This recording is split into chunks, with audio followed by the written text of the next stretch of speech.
প্রিয় শিক্ষার্থী বন্ধুরা, আশা করি সবাই ভালো আছো। ষান্মাসিক মূল্যায়ন 2024 শ্রেণী ষষ্ঠ প্রাণ 20/7/2024 ডিজিটাল বিভক্তি।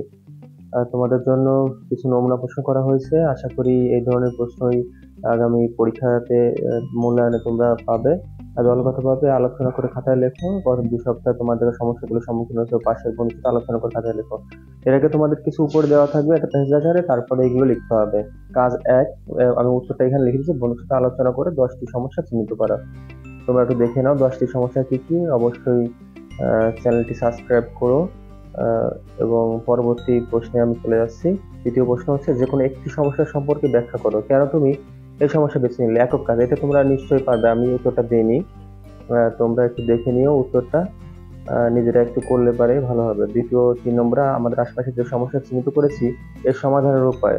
আমি এখানে নিচে প্রশ্নের উত্তরটা দিয়ে দিচ্ছি। সমস্যার যে তথ্যের প্রয়োজন, সমাধান। যেমন বাল্যবিবাহ। বাল্যবিবাহ কিভাবে বন্ধ করা যায়? কন্যা 18 বছর ও পুত্র 22 বছরের নিচে বিবাহ দেওয়া সংরক্ষণ করা। অপরিষ্কার রাস্তা, গ্যামিং, এ ধরনের। গ্যামিং কিভাবে বন্ধ করা যায়? বাচ্চাদের হাতে মোবাইল না দেওয়া, বাবা ও মা পরিবারের সবার সতর্ক থাকা।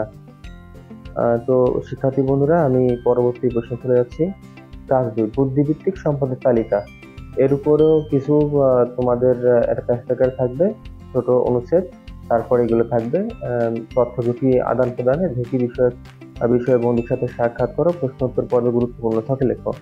আমি প্রথমটার উত্তর দিয়ে দিচ্ছি এবং পরবর্তী যে প্রশ্নগুলো থাকবে সেই প্রশ্নগুলো আমি পরবর্তী ভিডিওতে তোমাদের দেবো, এবং এই সমাধানটা একটু দেখে নাও।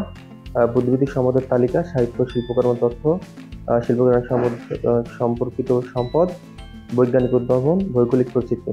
তোমরা এই উত্তরগুলো দেখে নাও। এইভাবে তোমাদের লিখতে হবে, যেমন কবিতা, ছড়া, গান, কোম্পানির নাম, লোগো, মোবাইল ডিজাইন, এগুলা। তো শিক্ষার্থী বন্ধুরা, পরবর্তী ভিডিও নিয়ে দ্রুত হাজির হবো। সে ভালো থাকবে, সবাই সুস্থ থাকবে।